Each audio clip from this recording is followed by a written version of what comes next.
Hi అండి. ఇది నేను ఎంత మోటివేట్ చేస్తున్నా కూడా తెలియని ఒక బాధ అయితే ఉండిపోయిందండి సోషల్ మీడియా వల్ల. ఎందుకంటే ఇప్పుడు ఒక ప్రాబ్లమ్స్ నేను బయటకు వచ్చి ఆ ప్రాబ్లమ్స్ ఎందుకు జరిగిందో కూడా నేను చాలా క్లారిటీగా ఒక టీఎన్ఆర్ ఇంటర్వ్యూలో ఇచ్చేసాను. అయిపోయింది, చెప్పేశాను. సో న్యాయస్థానం కూడా నాది రైట్ అనేసి నాకు క్లీన్ చిట్ ఇచ్చి నన్ను ఒక న్యాయానికి నన్ను గెలిపించిందనమాట. న్యాయంలో నేను గెలిచాను లైఫ్లో. కానీ సోషల్ మీడియాని నేనేం కంట్రోల్ చేయలేకపోతున్నాను. వాళ్ళు రకరకాలుగా ఒక థంబ్నెయిల్స్ నా గురించి పెట్టి నేను వీడియో చూడడానికి కానీ ఆ థంబ్నెయిల్ చూస్తుంటే చాలా బాధేస్తుంది. ఎంత నేను మోటివేట్ చేసుకుని నేను కూడా మనిషినే కదా, తెలియని పెయిన్ వస్తుంది. నేను ఒకటే అనుకుంటాను, నేను చనిపోయినా కూడా వీళ్ళు వదలరు అనుకుంటా. అప్పుడు కూడా నా గురించి ఏదో రాసి వీళ్ళు డబ్బు సంపాదించుకుంటారు అనుకుంటా సోషల్ మీడియా వాళ్ళు. బట్ దయచేసి నా ఫ్యాన్స్, నా ఫ్యామిలీకి నేనంటే ఏంటో తెలుసు, నేను చెప్పుకోక్కర్లేదు. నా ఫ్యాన్స్ కూడా చాలా మంది వరకు తెలుసు. కానీ తెలియని వాళ్ళు దయచేసి నన్ను దగ్గరుండి చూసుంటే నా క్యారెక్టర్ ఏంటో, నా మెంటాలిటీ ఏంటో అది తెలుసుకోండి.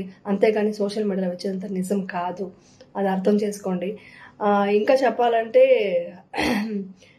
ఇప్పుడు టీవీ ఛానల్స్ ఉన్నాయి కదా, వాళ్ళందరూ అర్థం చేసుకొని నన్ను ఒక బంగారం, నువ్వు చాలా మంచి ఇది అనేసి చాలా మంది కన్నడ ఛానల్స్ కానీ తెలుగు ఛానల్స్ అన్నీ చూపించాయి. అవి నమ్మండి.